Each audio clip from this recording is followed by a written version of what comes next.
Hello again, everybody. The History Guy here, and it's time for the Battle of Gettysburg on legendary the Union campaign of Ultimate General Civil War. If you have not seen the first 30 or so episodes of this series, there's a link in the description below that will take you all the way back to episode 1, and you can get yourself all caught up. But today, we dive into Gettysburg, and this is what the numbers are going to look like. I'm going to have about 64,000 men, 247 guns. Up against his just under 44,000 and 152 guns. Now, on the surface, it seems that that gives me a distinct advantage, but unfortunately, the way this battle shakes out, he's going to actually probably outnumber me on the first day of the battle, which is going to make this a bit of a challenge. So obviously, they try to set you up exactly as things historically happened in this battle, which is that you're in command of Buford's dismounted cavalry, and we're trying to slow down the Confederate advance while we desperately wait for the Union First Corps to arrive under General Reynolds. So that's exactly what's going to be happening here. And with him having a bunch of 3-star infantry brigades that are going to heavily outnumber me, really there's not a lot I can do except just slow him down briefly. The good news is I don't have to slow him down for a long time. So we're just going to try to hang on for dear life here and buy myself enough time to rush my First Corps up into this position here. We'll try to catch him hitting the water on this side, but I'm not entirely sure that's going to matter because he just outnumbers me about, I don't know, 10 to 1 right now. It's about 6 to 1. So these are not my troops, and so therefore are expendable. It's just the reality of the situation. Of course, what Buford did here at Gettysburg was brilliant and so important to the victory that ended up being achieved by the Union by denying the Confederates the high ground early in the fight. The Union always fought a defensive fight from a position of strength during this battle, which is a big part of why they were able to win. And it started with Buford buying time with his dismounted cavalry holding off an entire division so that the First Corps could come up and occupy McPherson Ridge. Of course, Buford was wonderfully portrayed, I think, by Sam Elliott in the movie Gettysburg.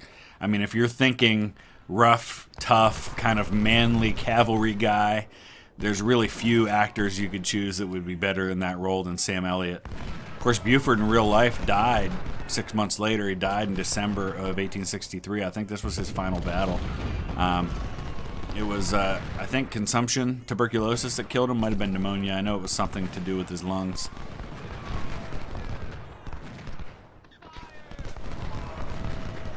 He was a brigadier general here at Gettysburg, but I think he got a posthumous promotion to major general. Well deserved, certainly.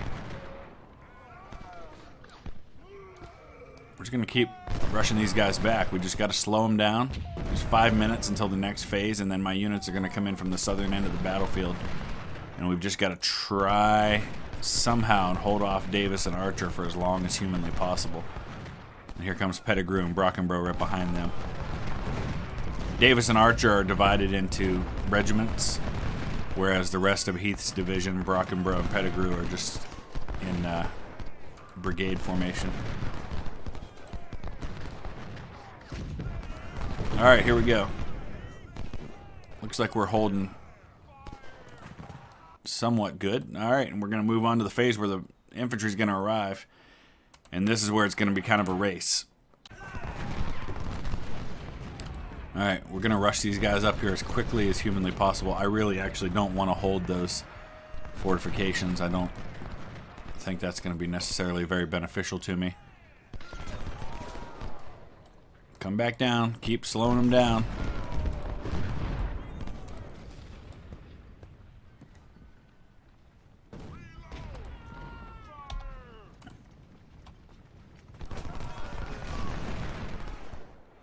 Gonna send the majority of my forces to the right because I think that's probably where he's gonna try to come at me. these 24-pounders up here for now.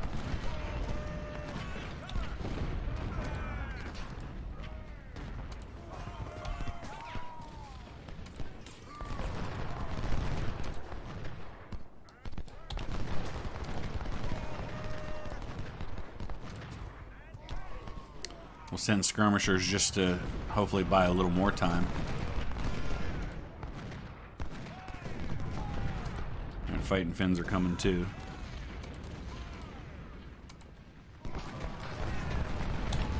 Alright.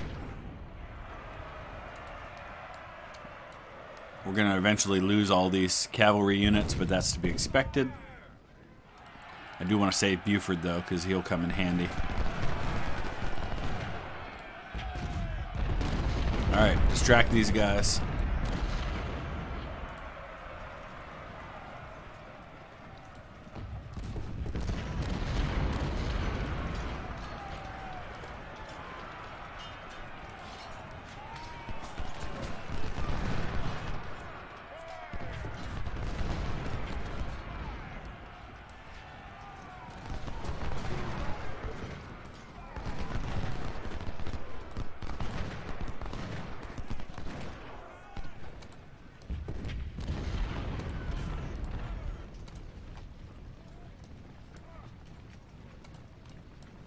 Oh, this is going to be close. So close.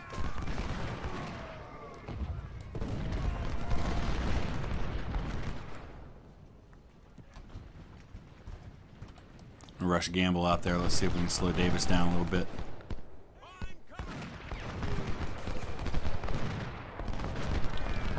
Perfect.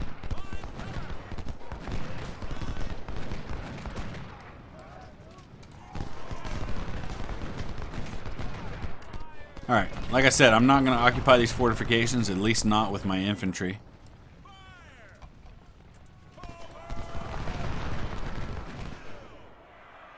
I am going to send some skirmishers out here to the flank.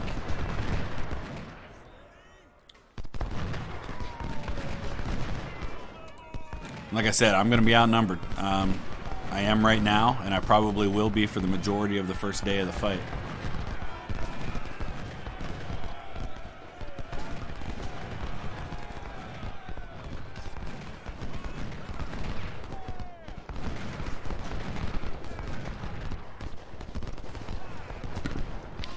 Of course, John Reynolds was in overall command at this point during the historic battle. Reynolds was a local guy. He was from Lancaster County, PA, which is not real far from Gettysburg. It's kind of Amish country. That's the place where the largest percentage of Amish people live in this country. I mean, they're in a lot of other places too, but that's kind of the area that's most associated with that whole Pennsylvania Dutch culture.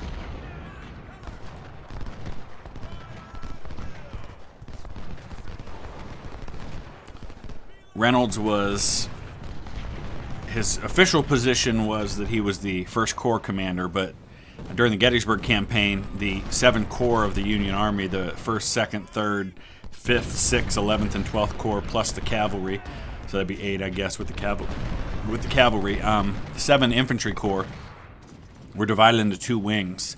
I believe one was commanded by General Slocum, who was the 12th Corps commander, and the other was commanded by Reynolds. And so, as Reynolds was in command of the wing, command of the 1st Corps itself devolved to Admiral Doubleday, who, of course, is best remembered falsely as the guy who invented baseball.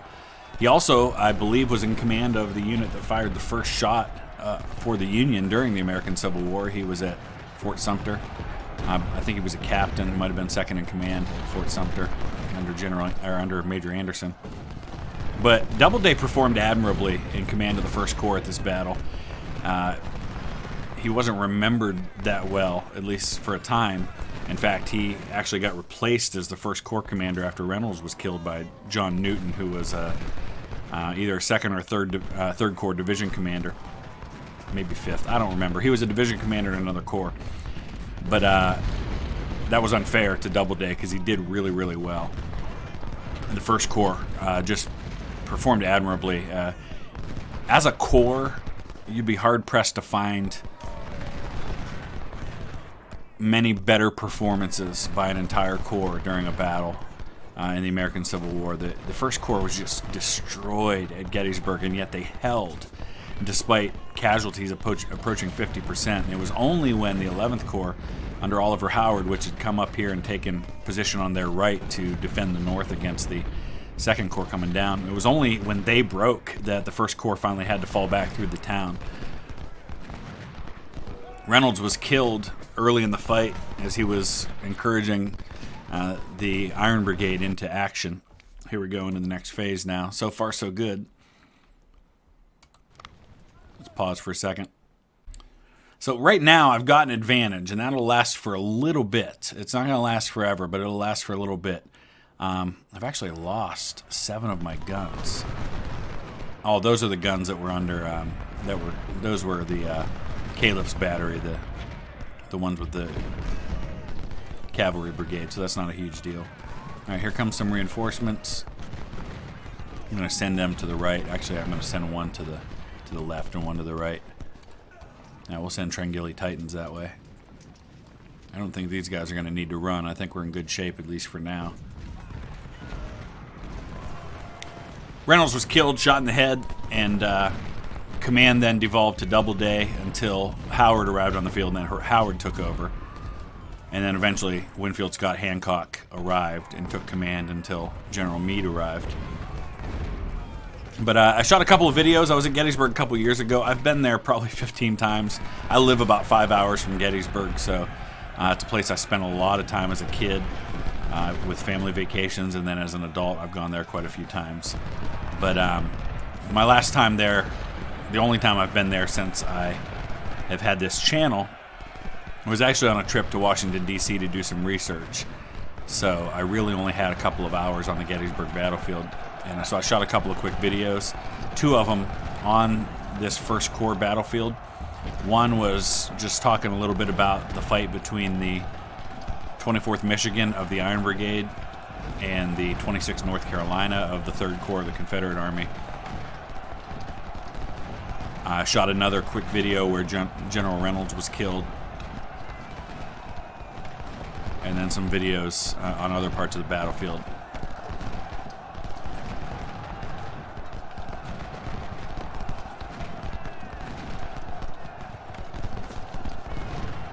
Maybe we'll go ahead and get some of these skirmishers reattached.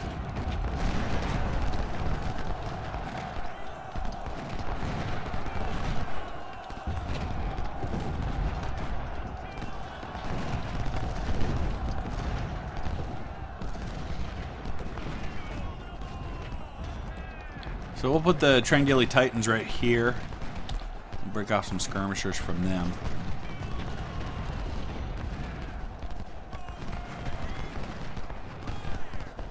So this railroad cut right here, this unfinished railroad cut, some of Davis's Mississippians, I think it might have been the 42nd Mississippi, actually thought that would be a great place to go in and fight.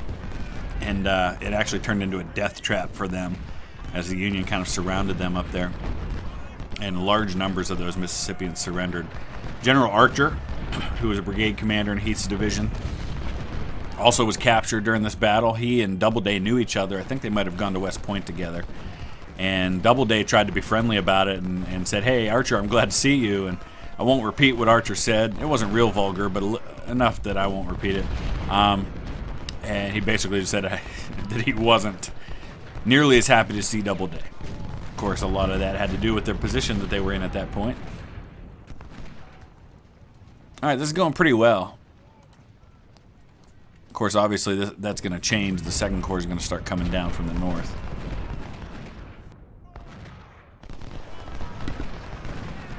I'll probably only do the first day fight. I'll break this video into a couple of days. Not so much because I'm trying to get more views out of it, but just practically speaking, got a lot going on today and not as much time to spend on recording videos I'd like, so I'll probably do day 2 and 3 of Gettysburg on Saturday.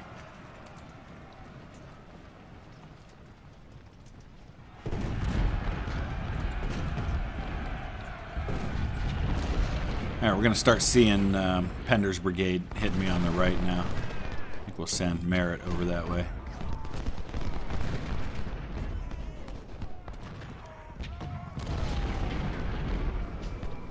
I could go out and try to flank him and stuff, but honestly, I'm just going to sit tight.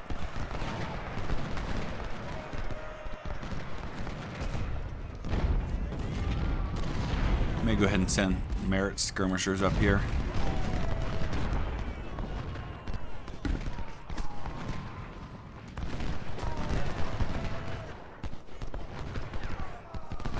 Of course, you're not going to find a Civil War battlefield that is more commercialized, more kind of made for tourists than Gettysburg, and that's good and bad. It's good because there's a lot to see and do, and you could easily spend 3 or 4 days there and not see everything. It's got an amazing visitor center that they just a new visitor center they just built in the last couple of years. But obviously with that comes the tourists, and especially during the summer it's very, very busy, and there are a lot of people at Gettysburg. Contrast that to just down the road, maybe an hour or so, to the Antietam battlefield. Completely different. There's still a lot to see and do, but you could probably see most of it in a day. But there's also very few people there. Sharpsburg's a small town. It's not commercial. You're not going to see fast food joints and hotels and tourists all over the place like you do at Gettysburg. So I encourage both, definitely, because you get a very different experience at each.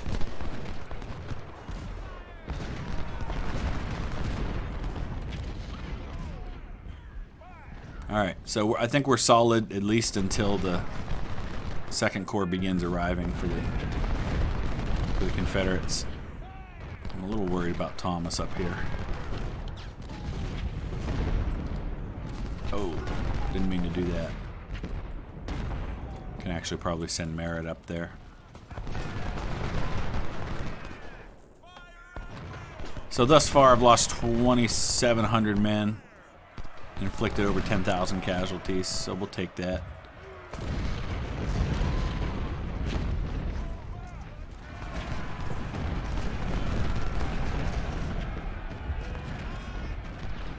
I probably could try to go out flank him, but what I'm probably going to do here is start preparing for the next phase of this fight, which is going to be taking on the units from the north. So I'm going to start shifting a few units that direction.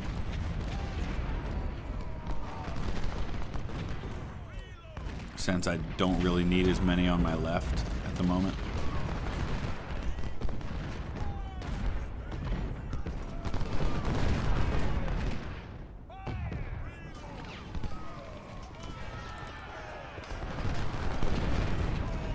Probably going to start wiping out some of his units here. Yeah, we just did actually. Wiped out one there. In here, you can see, just look at all the Confederate dead that lay in this area right now. Archer may not survive this little jaunt into my lines. Oh, we got to be careful with the Princess of Wales Regiment, though. Yeah, I didn't think that unit was going to survive that attack.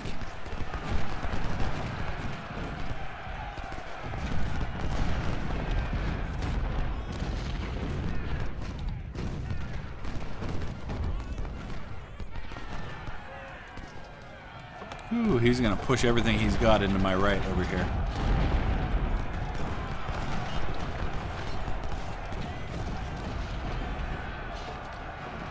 I'm going to go give them some help. Oh, Merritt. No, no, no. Whew, that got ugly. Carroll's Marauders is really taking it right now.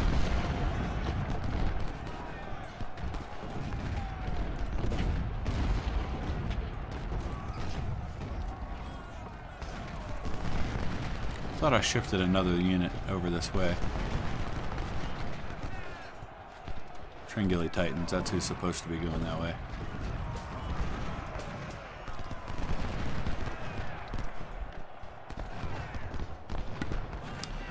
Alright, we got some ammo issues. I believe the ammo will be coming in the next phase of reinforcements. Hopefully, they'll be coming. Alright, now we can hit Thomas because we've got a little room here. Definitely raining a lot here in Ohio today. Don't know if other people around the country or around the world are experiencing that. More of our brigades deploy. Okay. Let's deal with these guys here.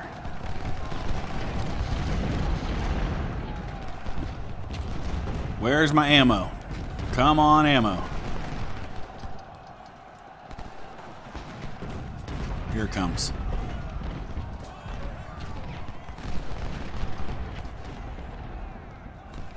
Funny thing is, I have very little artillery on the field so far.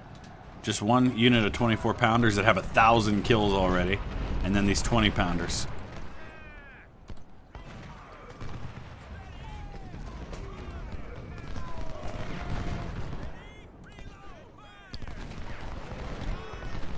Alright, we're going to park a couple of these units back here. Something that General Howard wisely did. While he deployed north of town, he did make sure to secure Cemetery Hill.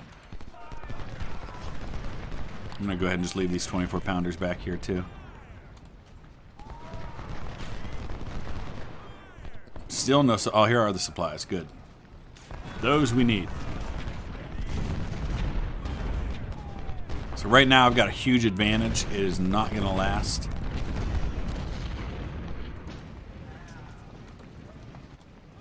I do want to go back and hurl these guys back, though.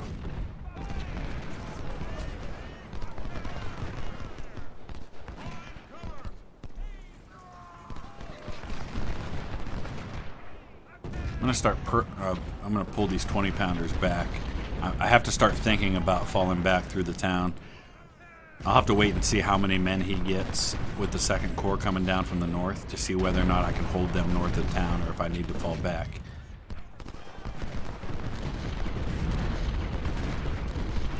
Pull these skirmishers back and reattach them to their parent unit.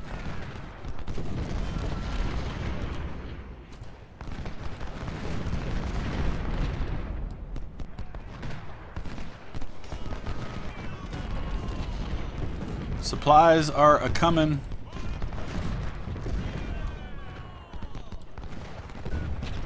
Alright, I think his first... Yeah, he just got 9,000 men as reinforcements. I'm sure that's the folks that are coming down from this side. Now, I can hold up here. Not sure I need to. I feel like holding right here on this side of town might be the way to go. So it's time for a tactical retreat.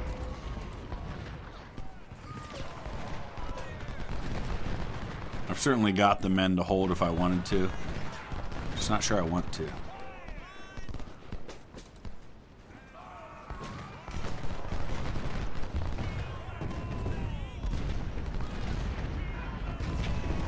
I just have to do this in a smart way. Get disengaged. Alright, so Perrin's gonna start facing these other guys so I can pull Trengilly Titans back now. Actually, we'll leave Gamble up there. Start pulling McCord back. Get his skirmishers reattached. And he just got more reinforcements, so yeah. Pulling back's gonna have to be the way to go here. Don't run. Don't run.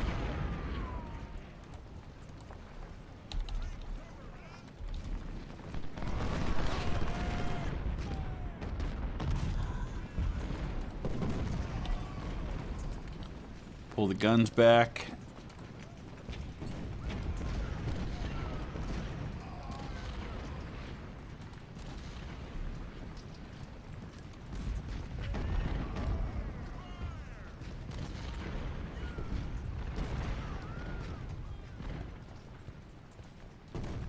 I'll go ahead and pull these 24-pounders up now.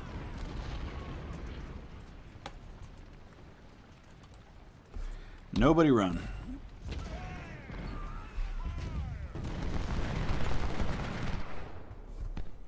Alright.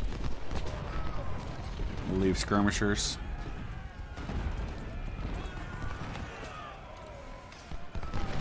And get everybody else out of there.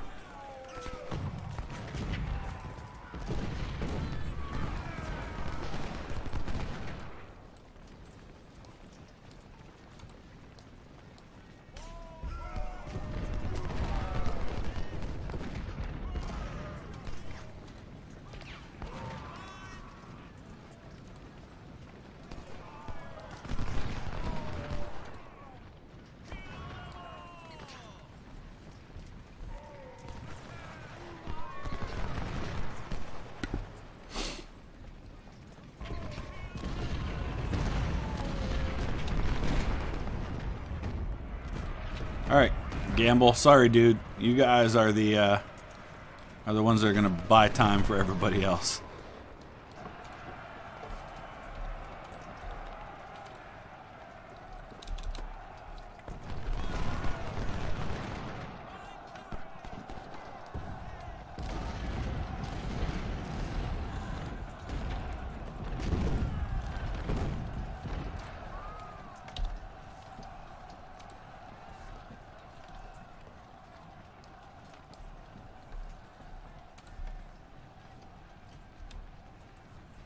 Okay.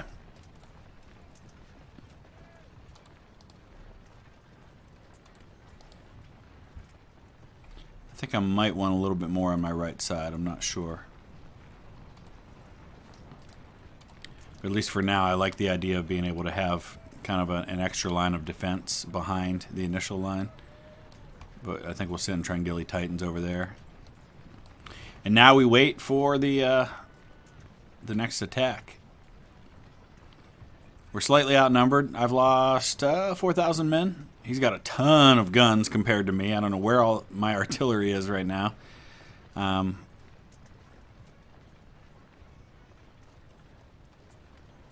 It's a little misleading where it makes it look like he's only lost 4,000 or 5,000. Yeah, 4,000 men because I've destroyed quite a few of his units that had taken casualties.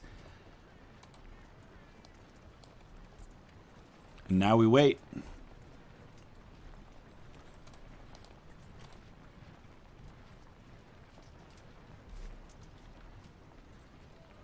I think we're going to get to the next phase before anything happens here. Rebels are attacking from all sides. Yep. Do I get any more reinforcements at this point? I don't know. Numbers are pretty even. He's got a 4,000 man advantage right now. Well, let's go ahead and speed things up.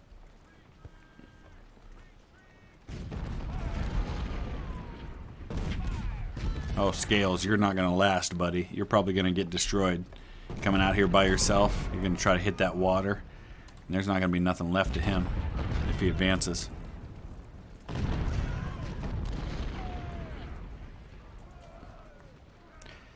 One of the cool things about Gettysburg is when you visit, you can still see a lot of the buildings are there from the time of the battle. A lot of them have damage to them. Bullet marks, even some solid cannon shells. I think at least one building has a solid shot cannonball sitting out the side of it.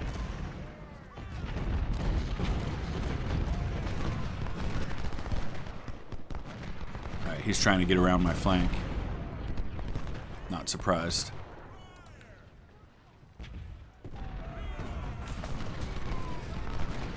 I'm gonna send these guys down here because I don't think he can sneak around me at this point, but I'll keep Ferguson skirmishers there just in case.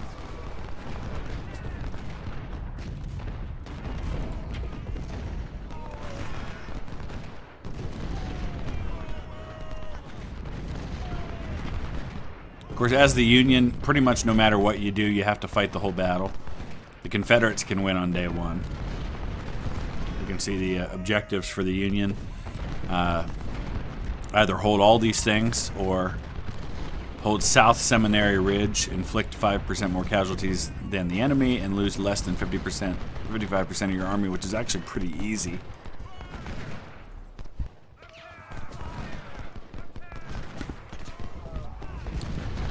Seems like he's going to hang tight.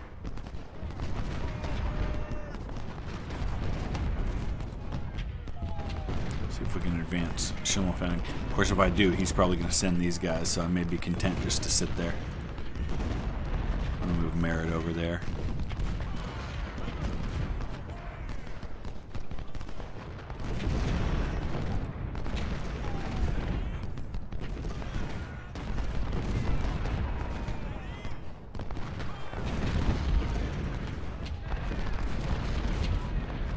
Move these guns up a little more. Where's my other 24-pounders? Here they are. Move them up a little more too.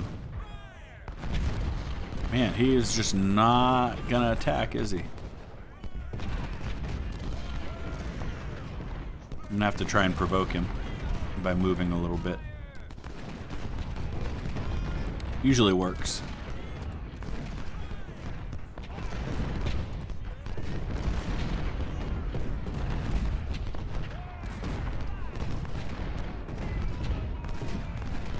We're just going to shoot it out, I guess. I wonder if, although this is not really the spot I want to draw him in. I'd rather draw him in over here.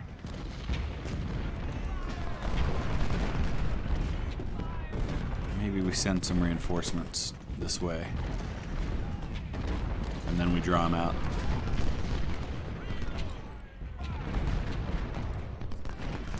So we're going to send Merritt to advance and see if we can pull him in.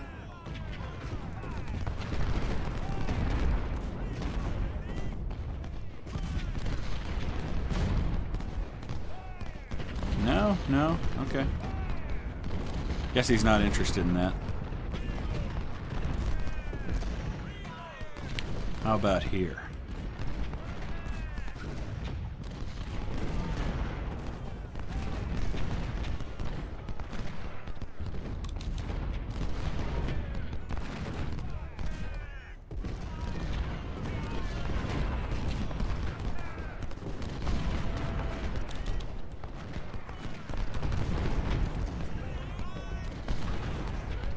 Fighting Finns, man. 1,095 kills, only 163 deaths. That's a pretty good day.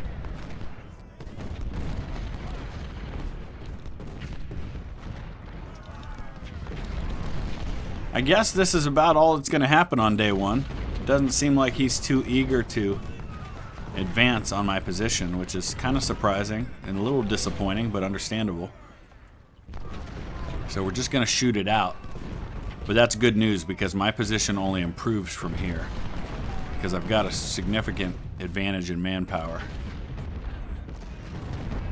So I won't bore you with the details of just shooting it out. If anything of any note happens before the end of day one here, I'll come back and show it to you. Alright, so nothing changed at all. He just kept shooting it out with me. So the mission time has completed. We're going to proceed to the next day. Let's take a look real quick at what the situation looks like back in camp. And as you can see, the advantage actually stayed the same, about 20,000 men. It was a little surprising. He must have gotten some reinforcements from day one because I certainly inflicted more casualties on him than that. But that's where things stand. Let me know your thoughts. Use the comment section below. And please hit that thumbs up and be watching. Tomorrow we will have the rest of this battle. So thanks for watching, guys, and we will see you again soon.